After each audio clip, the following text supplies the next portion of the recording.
Madame la conseillère nationale, Messieurs les conseillers nationaux, Madame la secrétaire d'État, Excellences, Messieurs les grands députés du Grand Conseil, chers collègues, chers étudiants, Mesdames et Messieurs, c'est un plaisir pour moi de vous accueillir à l'Université de Genève et d'ouvrir cette conférence sur les relations entre la Suisse et l'Union européenne. Je vous prie en premier lieu de bien vouloir excuser le recteur, M. Yves Flukiger, qui est retenu à une séance du Conseil d'État, mais qui nous rejoindra tout à l'heure au cours de la conférence et qui prononcera quelques mots de clôture. C'est une grande joie de vous accueillir, Madame la secrétaire d'État, pour cette conférence à l'Université de Genève sur un thème d'actualité, à un moment crucial, puisque nous discutons des propositions suisses en vue de relancer les négociations entre la Suisse et l'Union européenne.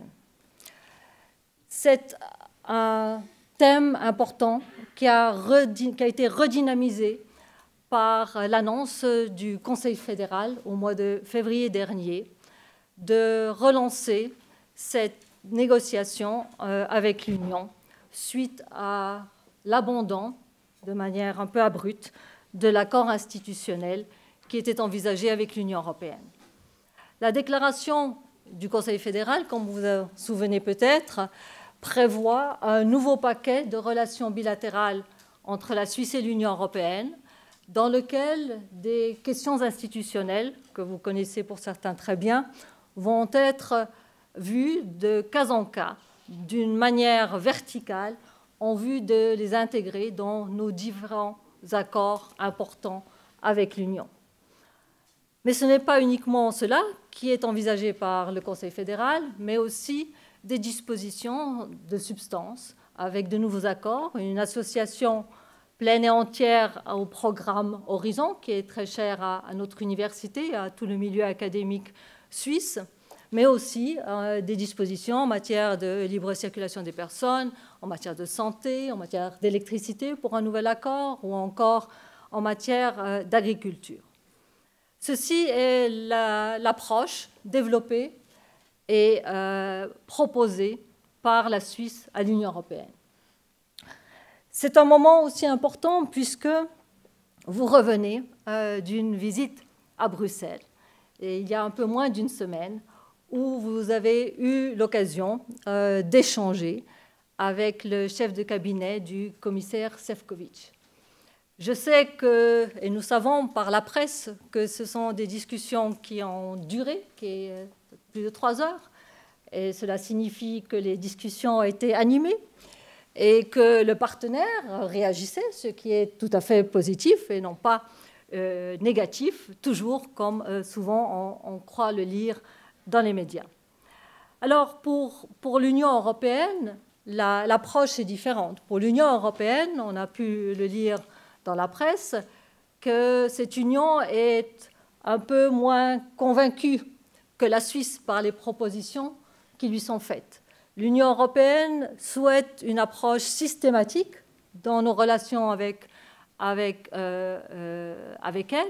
Elle souhaite une approche systématique dans laquelle les questions institutionnelles seraient abordées de la même manière dans les différents accords conclus ou à venir avec l'Union. Donc on a une approche systématique voulue par la Commission, mais aussi une approche qui veille à intégrer les questions dont nous avons souvent pu entendre et dont nous avons souvent lu dans les journaux, c'est-à-dire l'interprétation et l'application uniforme du droit, la reprise dynamique de ce droit de l'Union européenne, mais aussi un règlement des différends qui envisagerait un rôle pour la Cour de justice de l'Union européenne.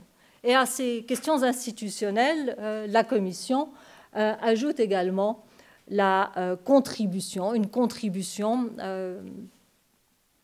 nommée, équitable et régulière de la part de la Suisse à la cohésion. Donc un programme chargé, mais il y a aussi une clause qui est revenue un peu à la surface et qui prêtera passablement à discussion. Il s'agit de la clause guillotine. La clause guillotine qui, semble-t-il, la Commission garde vraiment fortement à cœur en disant si cette clause devait être enclenchée, si un des accords des bilatérales 1 devait être dénoncé, les autres accords de cette série devraient également prendre fin. Donc on a plusieurs éléments dont on a beaucoup parlé jusqu'à maintenant, mais qui reviennent sur la table de discussion. Et comme vous l'avez dit, et ce sont vos termes, il y a des différences à discuter. Alors, vous le voyez bien, mesdames et messieurs, nous avons deux positions en présence, deux positions bien différentes, complexes, des positions délicates, sensibles politiquement, et qui devront trouver des réponses, qui devront trouver des compromis de part et d'autre, de la Suisse, de l'Union européenne, s'il y a une volonté politique en la matière. Donc, c'est un moment important de vous avoir parmi nous ici à l'Université de Genève et de pouvoir échanger, puisque vous êtes certainement aujourd'hui la personne la mieux placée pour dresser un bilan de nos relations avec l'Union européenne à ce stade, et surtout pour esquisser des perspectives pour sortir de l'impasse, mais je trouve le mot un peu trop négatif, plutôt une expression plus positive en disant cherchons les fenêtres d'opportunité que la Suisse et l'Union européenne pourraient saisir pour faire en sorte que ces relations entre la Suisse et l'Union deviennent pérennes et stables. Vous l'aurez compris, nos attentes sont grandes et je suis certaine que nous ne serons pas déçus. Madame la secrétaire d'État, je vous remercie d'avoir accepté notre invitation et j'ai le plaisir de vous passer la parole.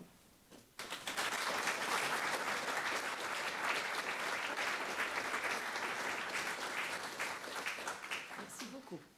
Merci. Voilà. Madame la conseillère nationale, messieurs les conseillers nationaux, Excellences, messieurs les députés du Grand Conseil, mesdames et messieurs les professeurs, chers invités, mesdames et messieurs, c'est un grand plaisir pour moi d'être avec vous ce soir. Et je remercie Madame la professeure Cadous de m'avoir invitée à cette occasion. Durant le temps qui m'est imparti, elle a déjà un peu fait allusion à ce que je devrais vous raconter, mais je vais effectivement vous parler de notre relation avec l'Union européenne, avec toutes les questions qui doivent vous brûler sur les lèvres, surtout ici à Genève et surtout ici dans cette université. Où en est-on dans le dossier européen et que fait le Conseil fédéral? C'est à ces deux questions que je vais essayer de répondre durant les 30 minutes prochaines. Permettez-moi cependant de commencer par une digression. Il m'est en effet impossible de parler d'Europe aujourd'hui sans évoquer d'abord la guerre en Ukraine. Au-delà de l'effroi suscité par cette guerre, au-delà des condamnations de la communauté internationale et de la Suisse, au-delà des sanctions prises avec plus ou moins de célérité, cette guerre doit nous faire réfléchir à l'importance de la coopération, mais aussi à la solidarité en Europe. La Suisse est au cœur de l'Europe. La Suisse partage les valeurs communes avec l'Europe. La situation sécuritaire et humanitaire dramatique en Ukraine et ses conséquences pour notre continent nous interrogent. Comment et quand une solution diplomatique à la guerre pourra-t-elle être trouvée? Comment les sociétés européennes vont-elles gérer des millions de réfugiés à plus long terme? Que deviendra l'architecture de sécurité européenne mise en place après la chute du mur de Berlin et qui nous a relativement bien servi au cours des dernières décennies? La guerre constitue-t-elle un tournant pour nos relations avec la Russie et pour notre politique énergétique en Europe?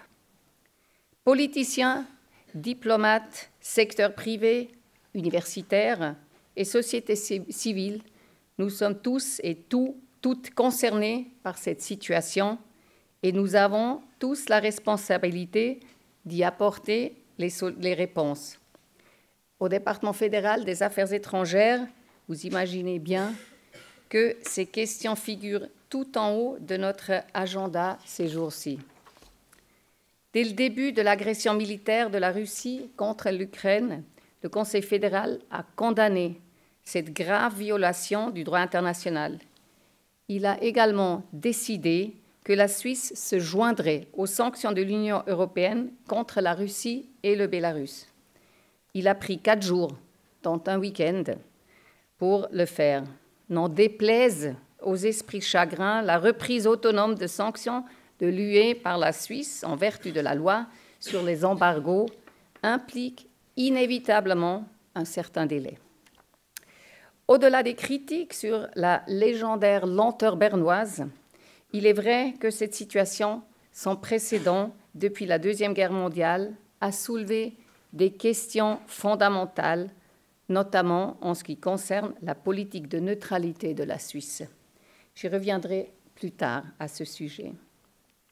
Parlons maintenant donc de nos relations avec l'Union européenne. Je vous propose de commencer par un bref retour en arrière. Cette année 2022 semble être particulièrement propice pour le faire. Retenez les 3 chiffres 50, 30 et 20.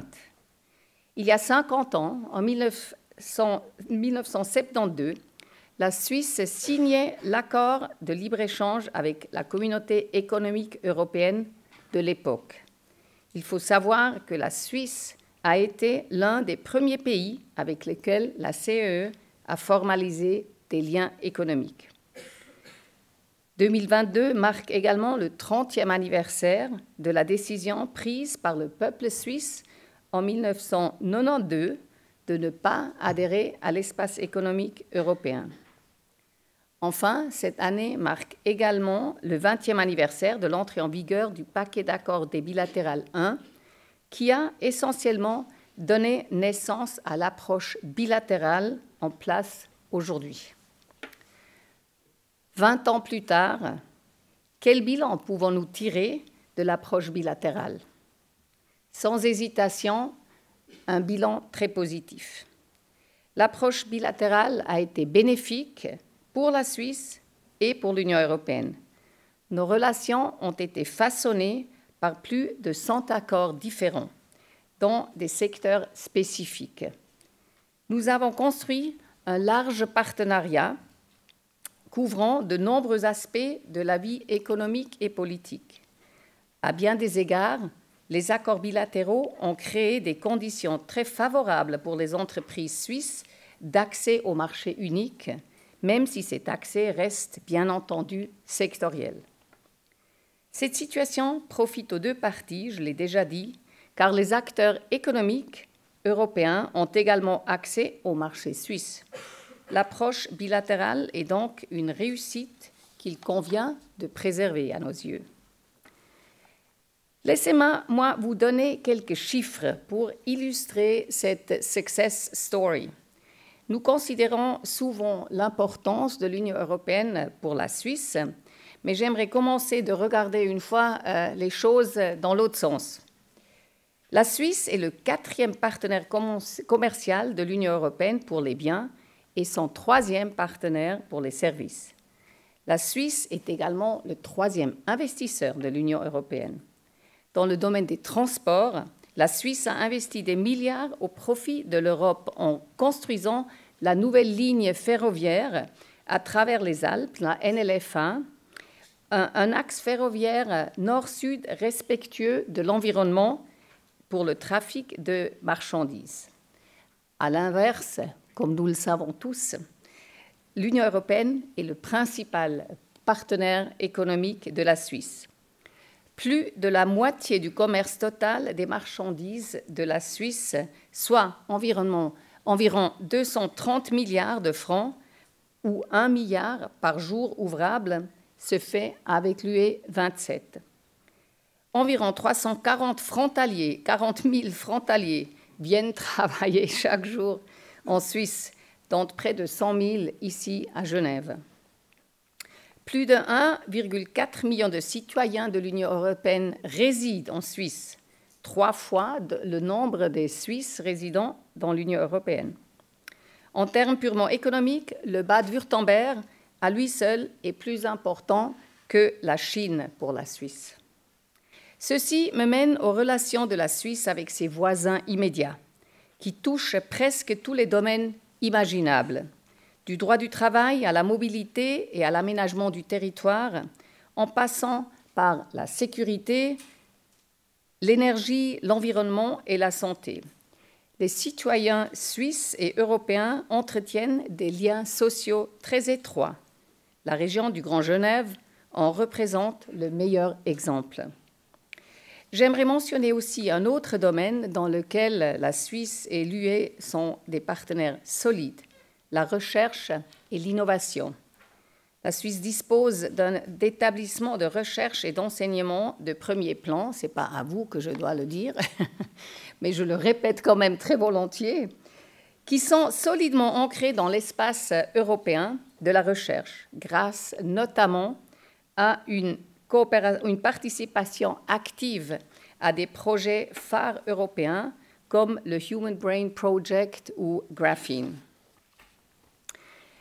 Mesdames et messieurs, vous pouvez constater dans l'ensemble les relations entre la Suisse et l'UE fonctionnaient bien, voire très bien, jusqu'en 2018. C'est à partir de ce moment-là, dans la phase finale des négociations de l'accord institutionnel, que l'Union européenne a entamé ce qu'elle appelle l'érosion de l'approche bilatérale. Elle s'est mise à exercer une certaine pression politique en commençant par refuser d'accorder l'équivalence boursière à la Suisse. En 2018, l'Union européenne a déclaré que les négociations sur l'accord institutionnel étaient terminées. La Suisse, de son côté, n'était pas tout à fait d'accord, mais a mené une large consultation interne. Celle-ci l'a conduite à rouvrir la discussion sur certains points spécifiques. Mes premiers mois comme secrétaire d'État ont été dédiés à la clarification de ces points avec l'Union européenne. Celle-ci n'a malheureusement pas été en mesure d'y apporter la flexibilité requise. Des questions essentielles, principalement liées à la libre circulation des personnes, n'ont malheureusement pas pu être résolues. Il était dès lors impossible de conclure l'accord. C'est pourquoi, en mai de l'année dernière, le Conseil fédéral a décidé de mettre fin aux négociations sur l'accord institutionnel. Pour atténuer cette fin des négociations, le Conseil fédéral a adopté certaines mesures, dont la libération de la deuxième contribution suisse et le lancement d'un dialogue politique avec l'Union européenne. Ces démarches devaient permettre de retrouver une dynamique plus positive dans les relations. Après plusieurs années de négociations d'un accord institutionnel, il était indispensable de prendre un peu de recul et de faire le point sur la situation. C'est précisément ce qu'a fait le Conseil fédéral. Dès l'été dernier, il a étudié différentes options. En février de cette année, il a présenté son choix en faveur d'une approche globale, dite par paquet, afin de consolider et de développer les relations bilatérales. Ce qu'il faut retenir à ce stade, mesdames et messieurs, c'est que le Conseil fédéral veut poursuivre l'approche bilatérale. Comme nous l'avons vu plus tôt, celle-ci est une source de succès non seulement pour la Suisse, mais aussi pour nos partenaires. Cependant, vous l'aurez compris, l'option d'un accord cadre n'est plus d'actualité. En revanche, l'objectif reste le même. Il s'agit de stabiliser les relations avec l'Union européenne et de créer un nouvel élan. Dans cette perspective, le Conseil fédéral a élaboré des propositions concrètes pour un agenda commun. Cette approche par paquet vise 3 éléments essentiels du point de vue suisse, c'est-à-dire l'application complète des accords bilatéraux, y compris leur mise à jour, afin de garantir l'accès au marché intérieur. Deuxièmement, la possibilité d'étendre l'accès au marché unique à d'autres domaines à l'avenir, par exemple l'électricité, la sécurité alimentaire ou la santé. Et troisièmement, la poursuite de la coopération dans des domaines spécifiques, notamment l'éducation et la recherche. En même temps, la Suisse est prête à répondre aux préoccupations de l'Union européenne, qui sont les suivantes. Donc, un alignement dynamique au développement du droit de l'Union européenne concernant les accords d'accès au marché unique, évidemment à condition que les intérêts essentiels de la Suisse soient sauvegardés. Deuxièmement, l'établissement d'un mécanisme de règlement des différends. Troisièmement, des règles relatives aux aides d'État, là où elles s'appliquent. Et quatrièmement, une éventuelle pérennisation des contributions de cohésion. Contrairement à ce que prévoyait l'accord cadre, nous proposons donc d'ancrer les éléments institutionnels dans chaque accord individuel d'accès au marché. Évidemment, ni l'Union européenne ni la Suisse ne peuvent imposer leurs perspectives à l'autre partie, et il est donc essentiel de coopérer et d'identifier les domaines d'intérêt commun en vue de futures négociations. À cette fin, le Conseil fédéral m'a chargé de mener des entretiens exploratoires avec l'Union européenne. La professeure Cadous a fait allusion à cela déjà. L'objectif est d'approcher l'Union européenne en vue de reprendre les discussions et de définir un agenda commun. Entre-temps, j'ai donc rencontré 2 fois le chef de cabinet du commissaire et vice-président de la commission Šefčovič. Je ne suis pour l'heure pas en mesure, malheureusement, de vous déjà tirer un bilan de ces discussions qui viennent donc de commencer. Et évidemment, Christine, on est toujours plus convaincus par ses propres propositions. Ça, c'est naturel, je crois. C'est humain. Donc, il faut aussi attendre la prise de position de l'autre côté. Je peux toutefois vous assurer que la volonté de dialoguer de manière ouverte est partagée avec nos interlocuteurs, même si des différences substantielles existent. Ce constat ne peut guère surprendre 1 an après la fin des négociations sur un accord institutionnel. Il est donc important de continuer ces explorations et la Suisse est engagée pour trouver des solutions ensemble. Une fois cette phase terminée, le Conseil fédéral réexaminera la situation en fonction des résultats. L'objectif ultime est d'entamer des négociations avec l'Union européenne. Quid de la recherche, vous allez me demander. Soyons clairs, l'association à Horizon Europe et à Erasmus+, reste une priorité pour la Suisse. Nous sommes prêts à entamer immédiatement les négociations avec la Commission européenne sur ce sujet. Celle-ci continue cependant de faire un lien entre une solution aux questions, entre donc cette association et une solution aux questions institutionnelles. Ce lien est regrettable et nuit à l'ensemble de la place scientifique européenne. Depuis l'automne 2021, le Conseil fédéral a adopté des solutions transitoires à large échelle pour compenser l'impact négatif sur la recherche suisse. Par exemple, le financement direct de participation suisse au projet de l'Union européenne ou des appels d'offres suisses dans les domaines où les chercheurs suisses ne sont plus admis. Le Conseil fédéral décidera prochainement d'autres mesures, notamment en ce qui concerne les appels d'offres pour l'année 2022. La Suisse contribue à renforcer le pôle scientifique de la recherche européenne face à la concurrence mondiale et soutient l'autonomie stratégique de l'Europe en matière de recherche et d'innovation. L'intérêt à une association devrait donc être partagé par les deux parties. Venons-en maintenant à la situation intérieure en Suisse. Durant ces derniers mois, les partis politiques, la société civile, les associations d'entreprises et les milieux universitaires ont lancé toutes sortes de propositions et d'initiatives. Le Conseil fédéral les a toutes examinées en marge des différentes options sur la table.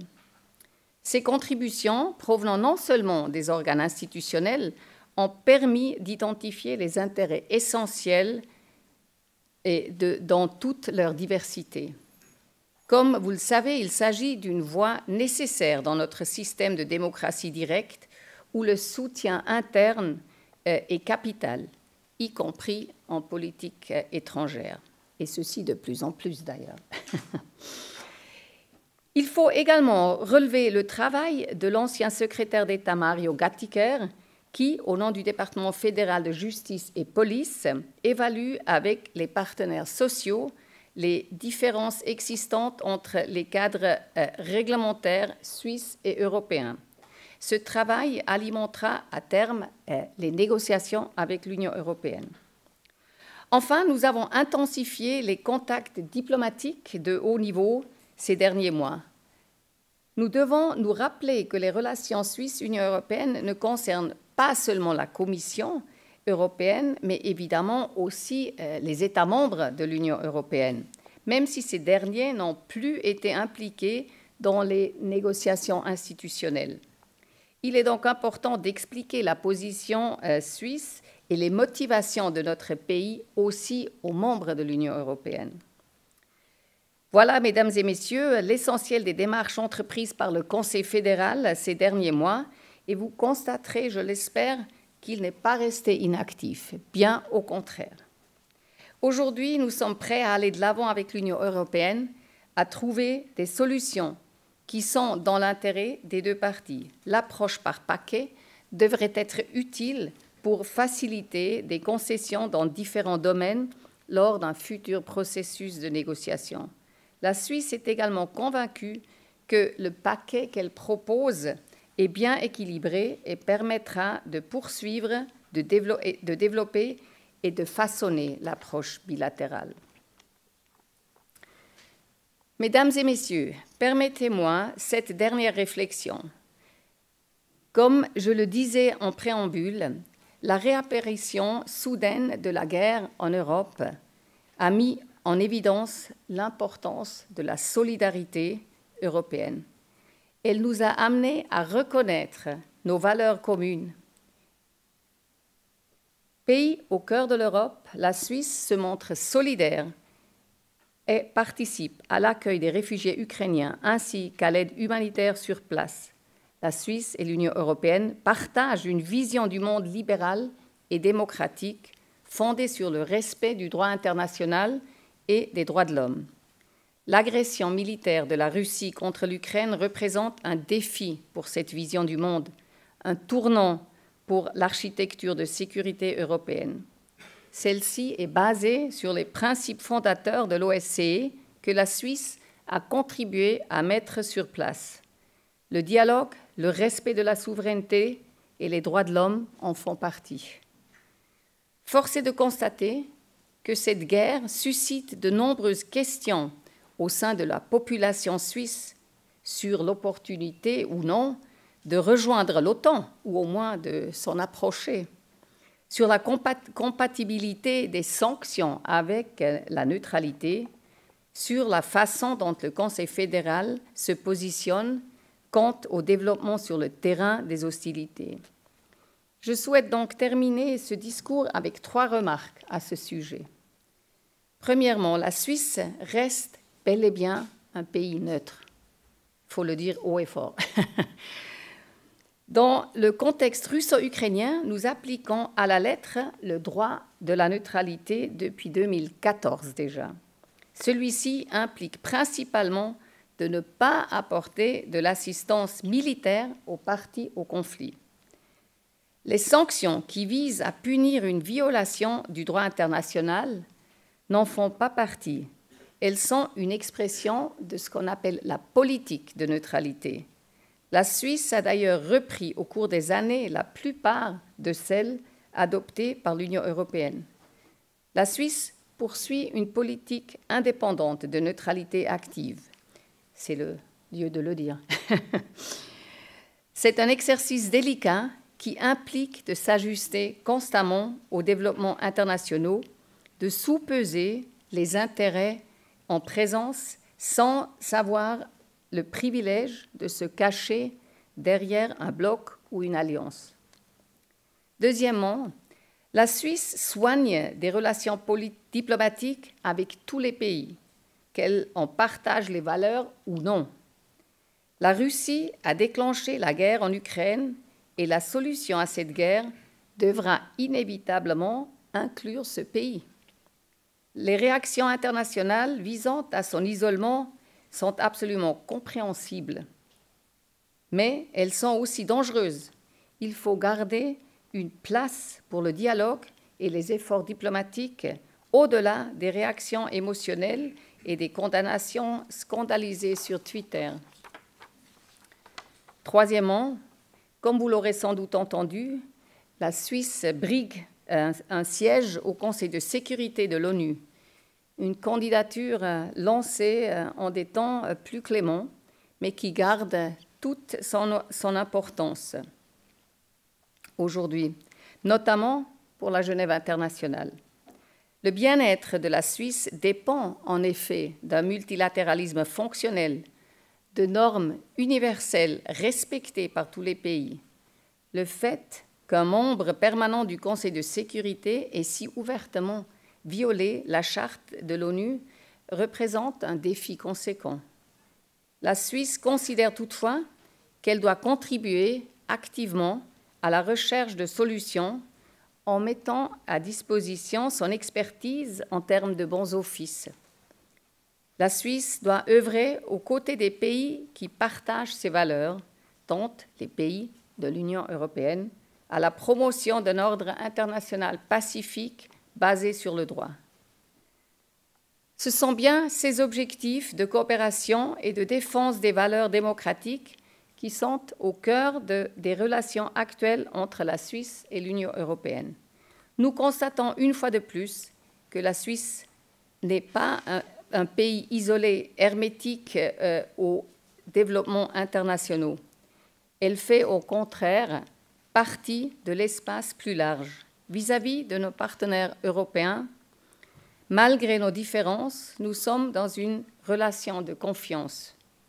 Nous sommes convaincus que les liens qui nous unissent sont suffisamment forts pour s'autoriser une certaine autonomie l'un vis-à-vis de l'autre. Une perspective qui nous encourage pour la poursuite de nos négociations. Je vous remercie de votre attention et je me réjouis à présent de répondre à vos questions si j'en suis capable.